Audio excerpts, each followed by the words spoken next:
ओम गंग गणपतये नमो नमः। श्रीमद् वाल्मीकि रामायण अयोध्या कांड 27वां सर्ग। भरत की मूर्छा से गुरु शत्रुघ्न और माताओं को दुखी आना। होश में आने पर भरत को गुह से श्री राम आदि के भोजन और शयन आदि के विषय में पूछना। गुह को उन्हें सब बात बताना। गुह को श्री राम के जटाधारण आदि के संबंध में रखने वाला अत्यंत अप्रिय वचन सुनकर भरत चिंतामग्न हो गए। जिन श्री राम के विषय में उन्होंने प्रिय बात सुनी थी उन्हीं का चिंतन करने लगे। उन्हें यह चिंता न होगी कि अब मेरा मनोरथ पूर्ण न हो सकेगा। श्री राम ने जब जटा धारण कर लिए तब वह शायद ही लौटे। भरत सुकुमार होने के साथ ही महान बलशाली थे। उनके कंधे सिंह के समान सुंदर थे। भुजाएं बड़बड़ी, नेत्र विकसित कमल के समान सुंदर थे। उनकी अवस्था तरुण थी और वो देखने में बड़े मनोहर। अर्थात गृह की बातें सुनकर 2 घड़ी तक उन्होंने धैर्य धारण किया। फिर उन्होंने मन में बड़ा दुख लिए हुआ। वे अंकुश से विद्ध हुए हाथी के समान अत्यंत अधित होकर सहसा दुख से शिथिल एवं मूर्छित हो गए। भरत को मूर्छित हुआ देखकर गो के चेहरे का रंग उड़ गया और भूकंप के समय मथित हुए वृक्ष की भांति वह व्यतीत होता। शत्रुघ्न भरत के पास ही बैठे थे। वह उनकी वैसी अवस्था देखकर हृदय से लगाकर जोर जोर से रोने लगे और शोक से पीड़ित होकर सुध-बुध कर बैठे। तदंतर भरत की सभी माताएं वहां पहुंची।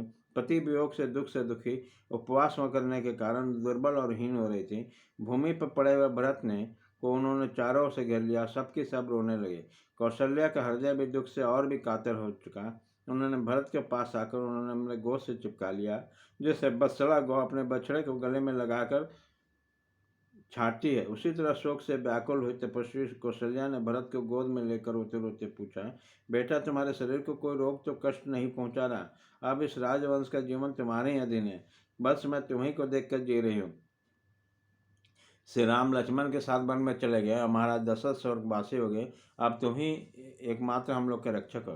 बेटा सच बता, तुमने लक्ष्मण के संबंध में अतः मुझे एक ही पुत्र वाली माँ के बेटे में बन के सहित सीता सहित गए हुए श्री राम के विषय में कोई अप्रिय बात तो नहीं सुना दी। 2 ही घड़ी में जब महायशस्वी भरत का चित्त स्वस्थ हुआ तब उन्होंने रोते रोते कौशल्या को सांत्वना दी और कहा, माँ घबराओ मत, मैंने कोई अप्रिय बात नहीं सुनी है। फिर निषाद गो से इस प्रकार पूछें, गो उस दिन रात में मेरे भाई श्री राम कहाँ ठहरे थे, सीता कहाँ थे और लक्ष्मण कहाँ है, उन्होंने क्या भोजन करके कैसे बिछौने पर शयन किया था, ये सब बातें मुझे बताओ। यह प्रश्न सुनकर निषाद राजगुरु बहुत प्रसन्न हुआ और अपने प्रिय और हितकारी अतिथि श्री राम के जाने पर उसके प्रति जैसा बर्ताव किया था वह सब बताते हुए भरत से कहा, मैंने भांति भांति के अन्य अनेक प्रकार के खाद्य पदार्थ और कई प्रकार के फल श्री रामचंद्र जी के पास भोजन के लिए प्रचुर मात्रा में पहुँचाए।